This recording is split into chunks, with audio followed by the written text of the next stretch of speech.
All right, everyone. Thank you for joining me again. This is the second part of our healthy food game. Just wanted to thank everybody for doing such a fantastic job with their research of their healthy food and a store snack. So today we're going to use that information to start building out our program. So the first step we're going to do is right after we sign into Scratch, we're going to head over and create. Here we're going to, very first thing we should be doing every time we start a new project is name it, right? It's good practice to do this because it makes it so much easier to find it when we need to continue working on it or we want to take a look at it. So this is our healthy food game. So the first thing we're going to do after that is remove the cat, and we're going to search for our healthy food snack and also the store snack. So we're going to open up a new tab, head over to Google, and search for, in my case, was a mango, right? So head over to images, and I'm going to choose this one here. Actually, let me see if I can find the nicer one. And while you're doing this, you probably want to think about if you want to, what kind of shape or what kind of image you can use to remove the background easily so that your game looks much more organized as you're playing it and building it. But I guess this one, I don't really like the color of this one, but I'm just gonna have to choose it because it has a simple background.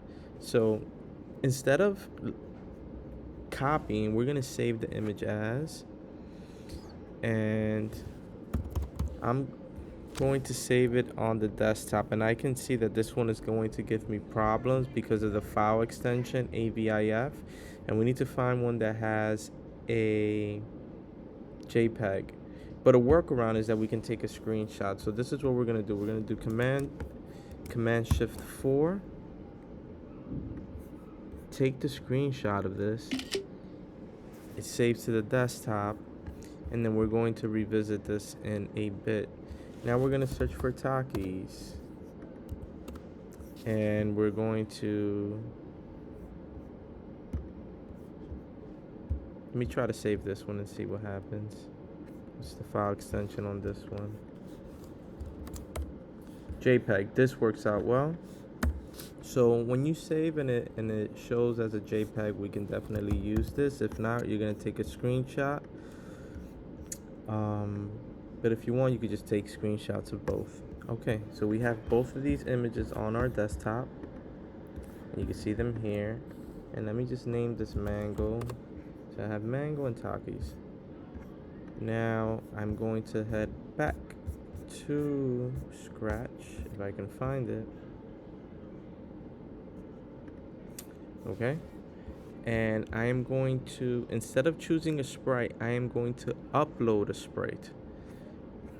And I'm going to head over to desktop because that's where the files are saved. And I'm going to also import or upload the Takis bag. All right.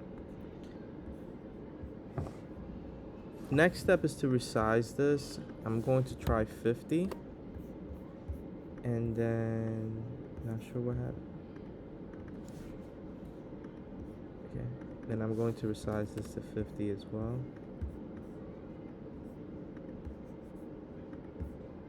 Bring this over here. These are still a little too big, so I'm just going to resize them again.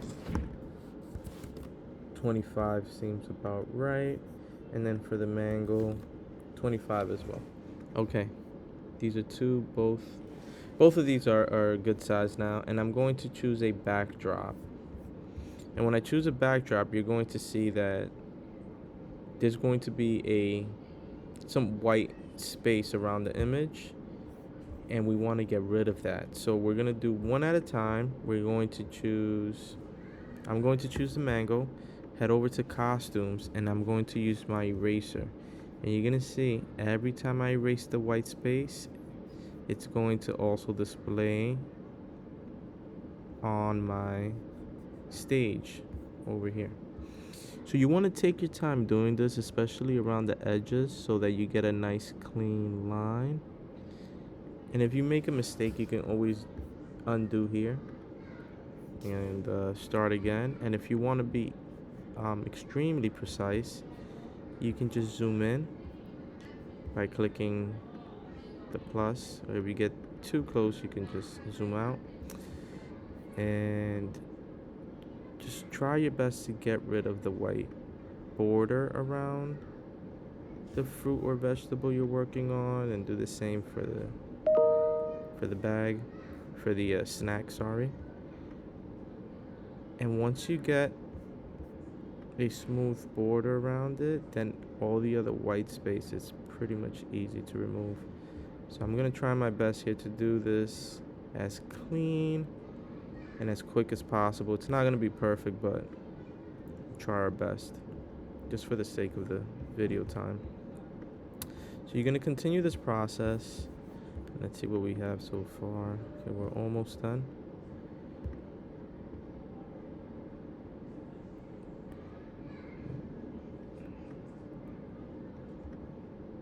Oh, that didn't look good. Get rid of, oh, too much again. Let me zoom in, get a better view.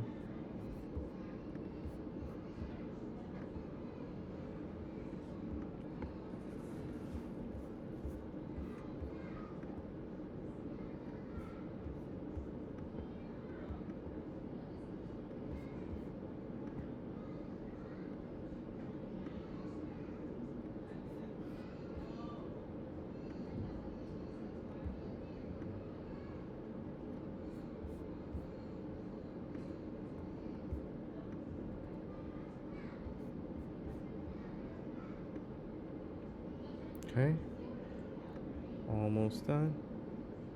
All right, so now we can zoom out and then quickly erase the rest of this.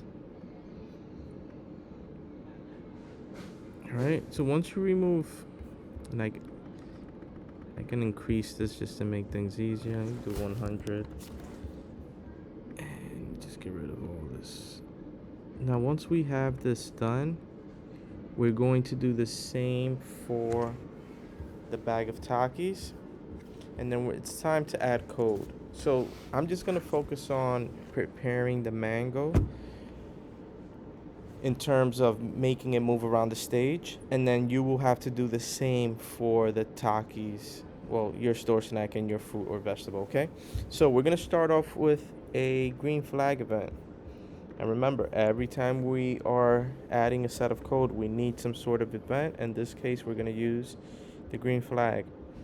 Then we're going to use a forever loop. And I'm going to do glide to random position. So now we have our healthy fruit snack bouncing around. I'll do the same for the Takis bag here. Green flag, and the forever loop, glide 1 second to, here we go. So this is the very first part of our game. We wanted to create the animation for these two items here. For the next lesson, we're going to add a set of code that's much more complex, that's going to keep track of our score every time we click it, and also display different information depending on our healthy points score when we create our variable. Nonetheless, thank you so much for all your hard work. You guys are fantastic, and I'll see you on the next one.